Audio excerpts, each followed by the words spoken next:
नमस्कार साथियों, चैनल में पुनः आप सभी का स्वागत है। देखते हैं मौर्यकालीन शब्दावली। मौर्य काल में कुछ शब्दावलियों का प्रयोग किया जाता था जिसका अपना मीन्स होता था, अपना अर्थ होता था। जैसे जो गहपति है, तो गहपति जो नाम था वो भूस्वामी का नाम होता था। किसका नाम होता था? भूस्वामी। यानी गहपति किसको कहा जाता था? मौर्य काल में भूस्वामी को कहा जाता था। देखिए अगला है अदेव मात्रक। तो अदेव मात्रक का तात्पर्य होता था बिना वर्षा की अच्छी मतलब बिना वर्षा की होने वाली कृषि, यानी कि बिना वर्षा की अच्छी खेती वाली जो भूमि होती थी उसे क्या कहते थे? अदेव मात्रक। बहुत इंपॉर्टेंट है, कई बार प्रश्न ये आ चुका है ना। तो यानी कि बिना सिंचाई की जो भूमि हुआ करती थी जिस पे उत्पादन होता था, तो उसे क्या कहते थे? अदेव मात्रक। कह रहा बिना वर्षा के ही अच्छी खेती वाली भूमि क्या कहलाता था? अदेव मात्रक। अगला है सीता। तो सीता ये सरकारी ज़मीन को कहा जाता था, है ना। बहुत इंपॉर्टेंट है, ये भी प्रश्न कई बार आया है। विष्टि।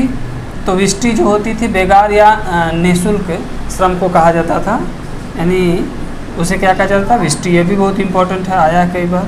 बलि जो होता था धार्मिक कर या चढ़ावा होता था, बलि कहा जाता था। भाग होता था भूमि कर से राजा का हिस्सा, यानी भाग जो कर होता था भूमि कर में राजा का हिस्सा जो दिया जाता था उसे भाग कहा जाता था। क्षेत्रक जो होता था भूमि का मालिक कहलाता था, यानी भूमि के मालिक को क्षेत्रक कहते थे, है ना। चलिए हिरण्य है। तो हिरण्य नगद लिया जाने वाला कर था। तो हिरण क्या था? कर था एक, है ना, नगद लिया जाने वाला एक कर था। बहुत इंपॉर्टेंट है ये प्रश्न, कई बार आपके कंपटीशन पूछ चुका है कि हिरण क्या था, है ना। अगला है वार्ता। तो वार्ता जो है कृषि या पशुपालन करने वाले को वार्ता कहा जाता था, जो कृषि या पशुपालन करने वाले को। अगला है तीर्थ। बहुत इंपॉर्टेंट है, प्रश्न आया है। तीर्थ। तीर्थ यानी विभागाध्यक्ष, यानी कि किसी विभाग का अध्यक्ष होता था, यानी कि बड़े अधिकारी को तीर्थ कहा जाता था। सन्निधाता जो होता था, तो कोषाध्यक्ष को सन्निधाता कहा जाता था, है ना।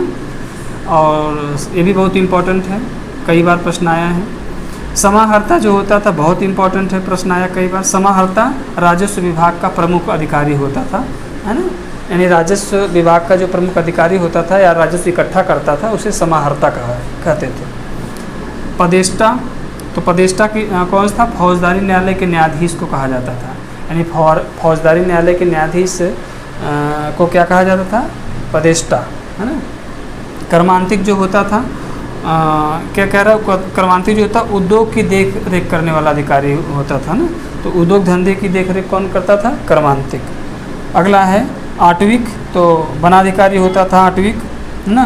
गूढ़ पुरुष किसे कहते थे? गुप्तचर को गूढ़ पुरुष कहते थे। बहुत इंपॉर्टेंट है, कई बार प्रश्न ये पूछ चुका है। अगला है धर्मस्थी।